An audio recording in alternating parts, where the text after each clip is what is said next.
"I've murdered 4 people." Chilling moment: truly evil boyfriend is arrested after murdering his pregnant partner, her son, 13, raping and killing her daughter, 11, and bludgeoning her friend to death, as he is given a whole life term. A boyfriend who murdered his pregnant partner and 3 young children casually told police what he had done in chilling footage released today after he was jailed for life.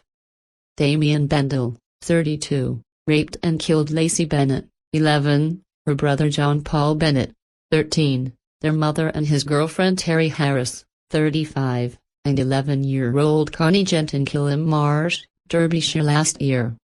Justice Nigel Sweeney had no hesitation in handing him the rare punishment this afternoon, which means he will never be released. And as he was sentenced, police released footage of the moment of his arrest, showing him looking unconcerned about the nightmare he had inflicted. It happened after he had taken murdered John's Xbox to Sheffield to sell for drugs. The footage showed him saying, "I'm going back to prison again and I've murdered 4 people." In court this afternoon, Judge Sweeney showed little belief in Bendall's pathetic attempt to explain away the killings by claiming he had a brain injury, something his own lawyer said no tests had proved. His drug use was also not accepted as a mitigating factor. The judge told him, "You have a significant background of violent offending. In April 2020 you began a relationship with Terri Harris which became abusive and controlling, distancing Terri from her family. On September 18, you carried out a brutal and vicious assault on a defenseless woman and 3 children. You attacked Lacey downstairs and carried her upstairs where you raped her on the bed where her mother had been killed as her life ebbed away." Bendall had shown no regard for any of his victims. After killing John, he stole his Xbox and took a taxi to Sheffield to sell it for drugs. On the way he had told the cabbie he had spent the night chilling with his family.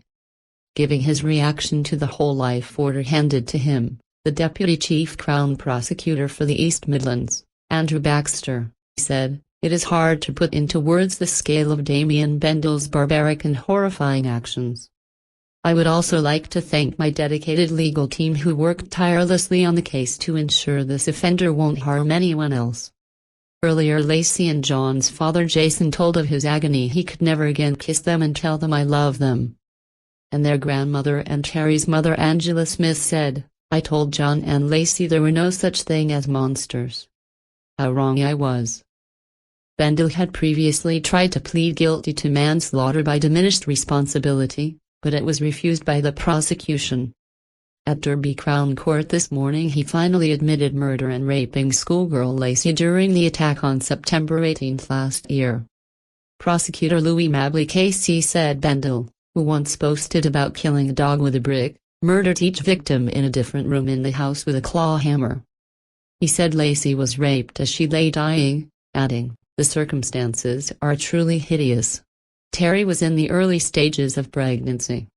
It appears the defendant went around the house looking for them and attacking them each in turn.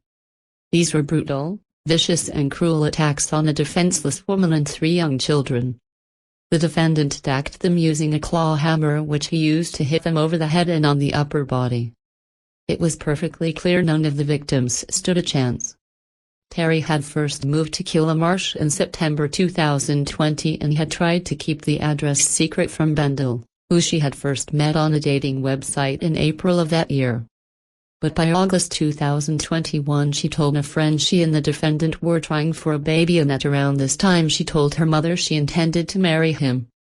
On the day of the attacks the children had put up a stall outside the house selling sweets to raise money for cancer research. Telephone evidence, including texts, helped explain the sequence of events and sheds light on a deteriorating relationship between Bendall and Terri. Mr. Mabley said, "One piece of evidence is a piece dated from September 16, just before the weekend in question, when a neighbor was on the pavement in Chandos Crescent and was just across the road from the house when she saw the defendant leaving the property and shout, 'This is not finished yet.' The witness thought at the time she wouldn't let someone speak to her in that fashion."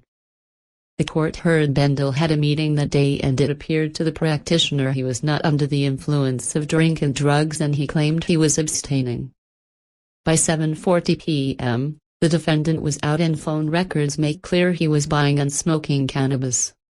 Mr. Mabley said at around 5 p.m. Ms. Harris spoke to a friend and said they did not have plans that weekend and she would call as we have some good news for you.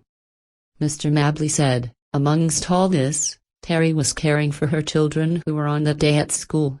It is clear between messages between Terri and her children they had a close and loving relationship and they had plans that weekend and that included Lacey's friend Connie staying over for a sleepover. The court has heard Connie went over for a sleepover and they all went into bed at 10 p.m. Mr. Mabley said Ms. Harris called them all and told them to clean their teeth. John sent a message to his father that night about a Christmas present John hoped to receive from his father that December. It was a typical conversation.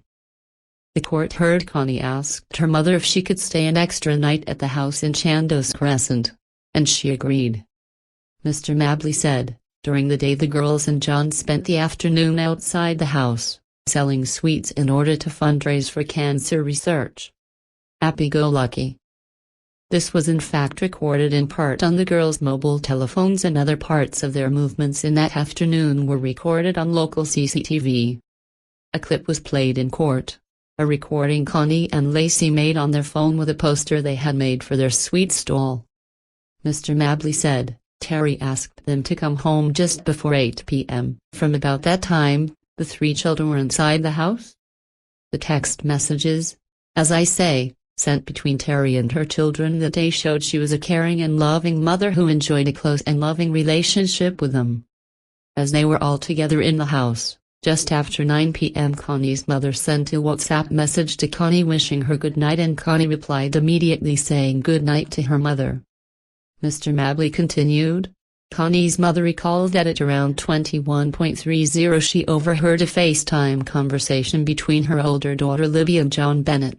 In her recollection, the conversation lasted for approximately 30 minutes. Connie's mom heard the sound from Chandos Crescent. They were having a last run around. The last message was sent at 9:42 p.m., when John indicated to his mother that he would have a shower before going to bed. There then comes a point of trying to pinpoint when the attacks took place. There was no sound emanating that could be heard by a neighbor.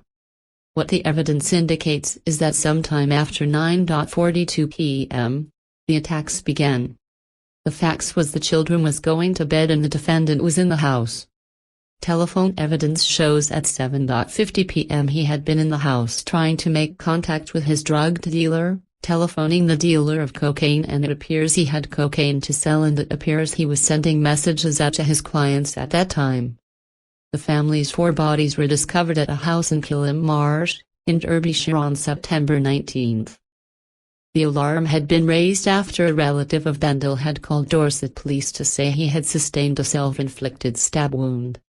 Mr. Mabley said Bendall called his mother at around 7 a.m. and then she called the police to tell them that her son had suffered a self-inflicted stab wound. It was then the killer used Connie's phone to call 999 where he told them that he had killed 4 people. Officers met the killer at the door of the house and after talking to him he let them in. Inside they found the rampage he had gone on and the 4 bodies in the property. The court heard attending officer P.C. Stubbs found John lying dead on the floor of the bathroom. He discovered Lacey and Terri's bodies in the main bedroom and Connie in the second bedroom. Harrowing audio of him played to the court showed how the veteran officer had said, "Oh Jesus, there are at least 3 casualties. They are gone, they are all gone, Jesus. I don't know who they were but they are all gone. Massive head injuries." As he was arrested Bendall had whined to officers, "I'm going back to prison again and I've murdered 4 people." When police asked him why he mumbled, "I don't know. I blanked out, it's like I was, outside my body but looking in." Bendall was notorious in the area as a local criminal. Now the pleas have been entered, it can be disclosed he had brushes with the law, including arson when he set a BMW worth £1,350 on fire in May 2020. He was serving a suspended sentence for this when he carried out the murders. At the time of their murders, John and Lacey's father, Jason Bennett, made a heartfelt tribute to his son and daughter. In statement he said, "I've been left broken. I'm devastated. John and Lacey came into our lives and brought so much love and happiness and were adored by myself and their big sisters, forever loved and remembered. We would also like to thank everyone for their loving support, and our thoughts go out to everyone affected by the tragic loss of 4 precious lives. Ms. Harris's parents, Angela Smith and Lawrence Harris, described her as an amazing mom who put herself out not just for her family and friends but anyone who needed her help. They added, she absolutely loved her work as a care worker and would go above and beyond for the people she cared for. She will be missed more than any words can ever express, not only by her family but by anyone who had the privilege to have been in her life. And Connie's father, Charles Gent, said, the pain is indescribable. I wake up every morning hoping this has all been a terrible nightmare, but it's not. It's the unbearable reality that my little girl has gone. Connie was an absolute superstar in every way. She had a gift. If someone was down, she could instantly make them feel okay. She lit up every room she went in and meant something to everyone she came across, even in hard times. Connie had the ability to keep everyone smiling. Fly safe, my angel. They came for you and left me behind. I could never say goodbye, so I'll see you soon. I love you more than you can possibly imagine, forever and always.